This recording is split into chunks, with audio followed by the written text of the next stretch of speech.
The Ruger Mini-14, let's check it out.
The Ruger Mini-14 has been a very popular rifle since its introduction in 1974. It's just a very handy, lightweight rifle, and yet it has those traditional lines of a hunting rifle.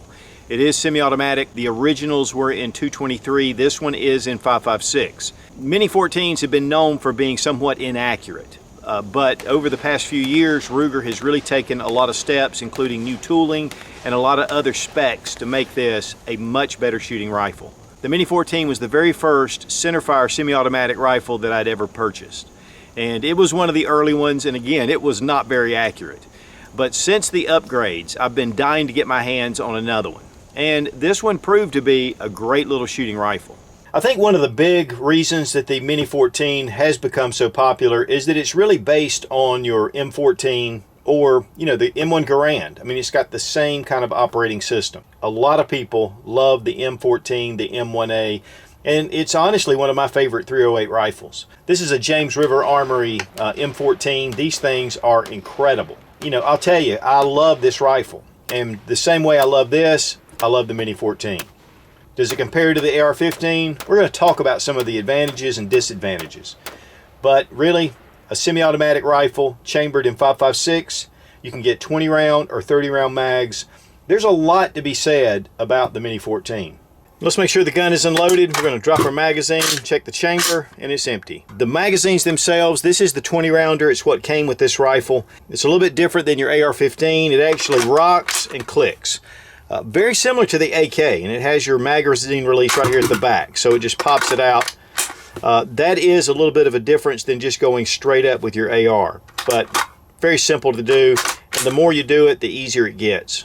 And because the Mini-14 has been around so long, there's a lot of options. This is a Ruger magazine in 20 rounds. You also have Ruger 30 round magazines. These are factory mags. Then we have some thermold magazines. I have used these both in the AR-15 and the Mini-14, and they're just good solid mags. The Pro Mags, typically I have some issues with, but Tabco makes some mags, and those are usually really good as well. But of course, they do offer the 5 and 10 rounders as well for states that aren't so free, or if you want to go hunting. Now this one has the laminated stock, and to be honest with you, I was really looking for the standard wood birch stock. That's just what I had before, and you know, it's one of those kind of things, but they do make them in a black synthetic model. They make it in a tactical model, which has a lot of different features to it, and they also make it in a number of different calibers. Now this one is in .556. Again, the original Mini-14s were in .223. But you'll also find that many of the original AR-15s that hit the civilian market were .223. They do make it in 300 blackout. They make it in 7.62 by 3.9, and I believe they even make a model in 6.8 SPC. In fact, my uncle has a full auto version that's stainless steel, and that thing is a lot of fun. Which a lot of militaries and police, and even today, a lot of rural police departments still use the Mini-14. Now, one of the big things that people say about the Mini-14 is that it's just not accurate. And that is true with the early models. If you find one of the serial numbers that are 580 and above, there's a lot that's gone into improving the accuracy of these straight from the factory. A lot of it had to do with new tooling. They aligned the gas block to fit even better, so it gives you consistent gas throughout the rifle. This one has a tapered barrel toward the end, so that also helps in just better fitting from the barrel to the upper receiver. So there's a lot of things that Ruger has done over the years, but that improvement really made the accuracy much better. In fact, Ruger says that it will do about 2 MOA, which is around 2 inches at 100 yards.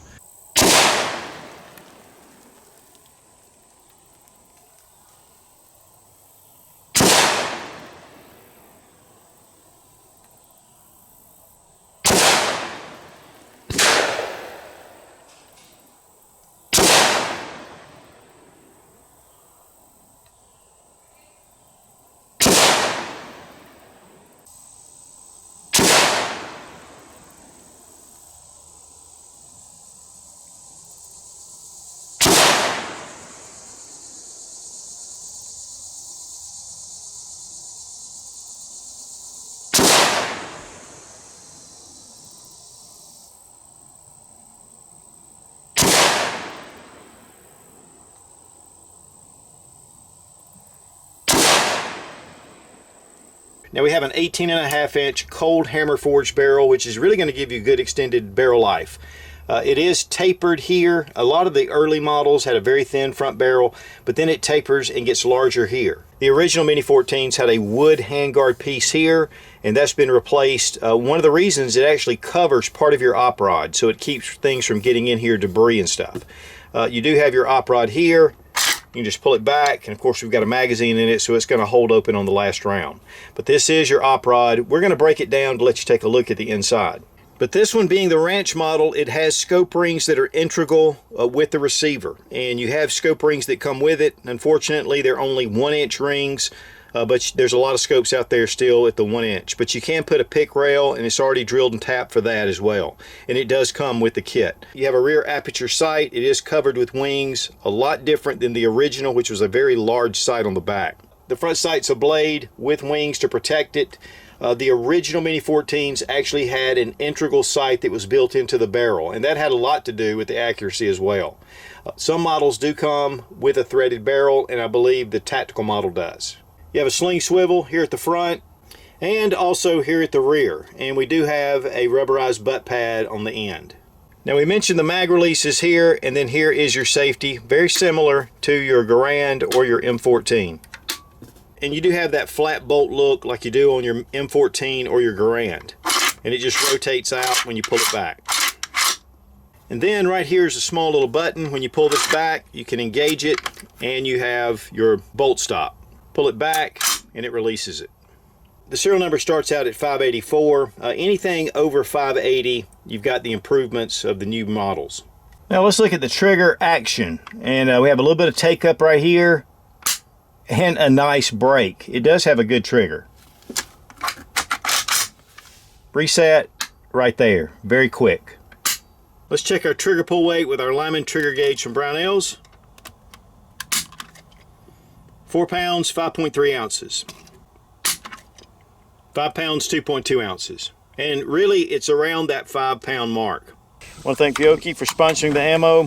Made in the USA, good, clean burning stuff.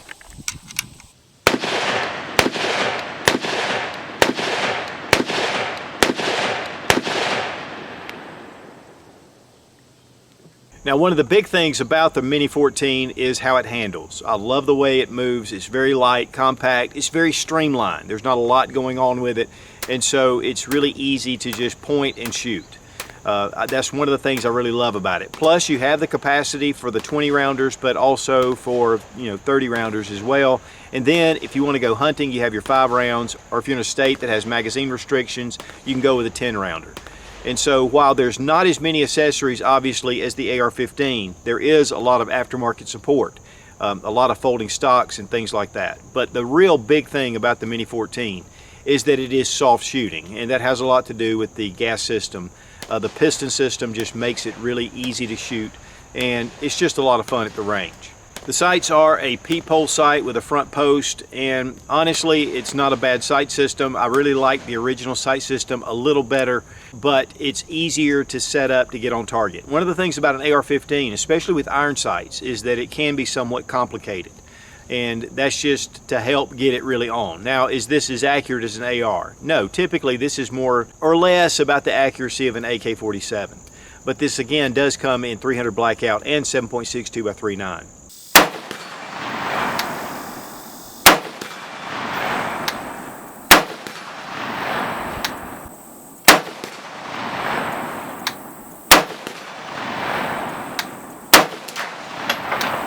Now, disassembly of the Mini-14 is very similar to your Garand or your M14. We're going to check to make sure it's unloaded.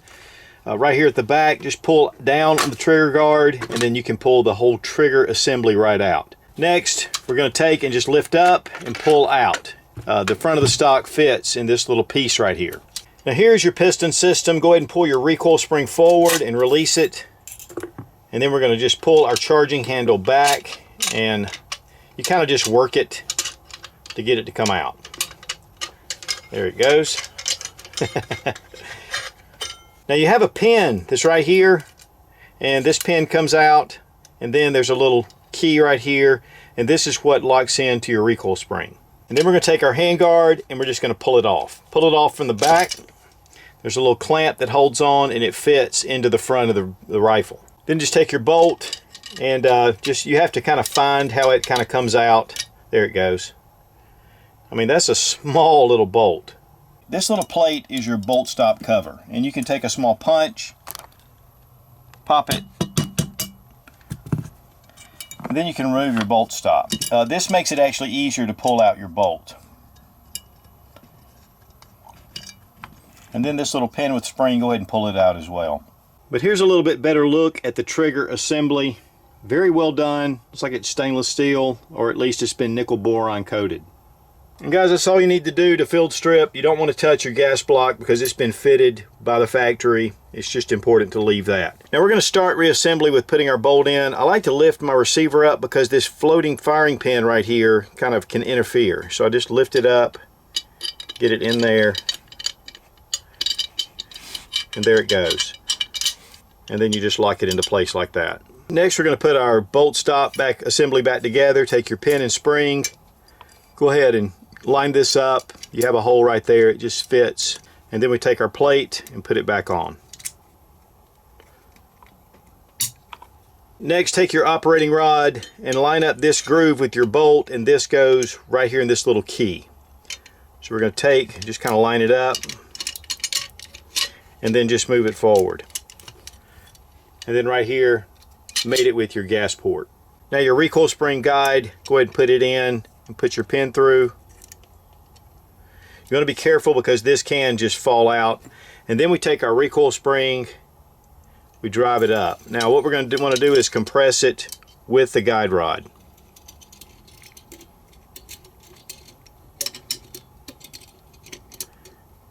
And then it locks right into the hole. Now let's take our handguard, just attach it. First you want to put it underneath here, just snap it down. Take the action, go ahead and put it back into the stock. Then we're going to take our trigger assembly, making sure that this trigger housing is up, or your trigger guard. Snap it into place. Next, we want to check for function. Now guys, when it comes to a comparison between the Mini-14 and the AR-15, one of the big advantages that the Mini-14 has is that it can look just like a standard hunting rifle, especially with the wood stock, but even with the black. I mean, you don't have the pistol grip, you don't have the collapsible stocks, and you don't have a lot of Picatinny rail on it. So this allows you to be very subtle. And that's one of the big appeals of the Mini-14. If you're carrying this out at the house, people don't think you're crazy when you're pulling out your AR-15. But as far as accuracy, typically your ARs are more accurate. The one thing is too is straight push-in magazines, really easy to take in and out. You have your M-lock rails, your pick rails. You have a lot that you can do with this. So there are a lot of advantages with the AR-15. And definitely even some of your base model ARs are coming in quite a bit cheaper than you can get your Mini-14s. It didn't start out that way, but that's just the way it's gone from here. And one of the reasons why is because the AR-15 has become so popular, it's just supply and demand. One thing though about the AR is you do have your buffer tube coming here, so it's pretty much set if you have a direct impingement gas system. A lot of people don't like the direct impingement because they say it's so dirty, and that's one of the advantages of the Mini-14 is it has the piston system. It's much cleaner. In fact, it's self-cleaning. And so that's definitely going to be a little bit of an advantage. But you do have your buffer spring back here, and so it does limit you to how small you can make this firearm. Whereas with the Mini-14, you can put a side folding stock on here and get this carbine really small. So that is another slight advantage. And guys, just to be honest, manipulation of your controls are easier with your AR than they are your Mini-14. But here's the thing, if you decide to pick up a Mini-14, you know, you get used to the way the manual of arms, how it works, and you can really get this down pretty quick. I've seen a lot of guys trying to compare the two with limited experience with the Mini-14, but guys, if this is your rifle, you're really going to learn how to shoot it. And that's really the big thing, whatever you decide on. But now for me, my go-to is my AR-15. I mean, that's just what I've been using, that's what I've been shooting. But really, I wouldn't feel that undergunned with the Mini-14. Guys, honestly, the Mini-14 is an excellent little rifle. You're not going to be a tack driver with it. Again, 2 MOA is about what you're looking at, but it is capable. A lot of different magazine and stock accessories, and of course, you've already got your rings. You can place those on. But, you know, it does have its limitations. But guys, as far as a self-defense firearm, this makes an excellent choice, and it's been used all over the world. Prices right now, if you can find them, I think I paid $860 for this, again, at PSA. But they are available for less for just the basic models. This does have, again, the laminated stock. But you can get the tactical models, again, a lot of different options, even in a full stainless steel model. And so while these traditionally have been inaccurate, they've really tightened up the accuracy with a lot of things they've done. So I think it's a great rifle. Again, it's not necessarily my go-to rifle, but if I had to grab this one, I'd feel good about it. So guys, the Mini-14, it's a great rifle. It's been around for a long time. It's been very popular with American shooters and continues to be. In fact, this time in 2020, these are very difficult to get to. This pretty much fits the same role as your AR-15. Definitely a different manual of arms, but very capable. Be strong, be of good courage. God bless America. Long live the Republic.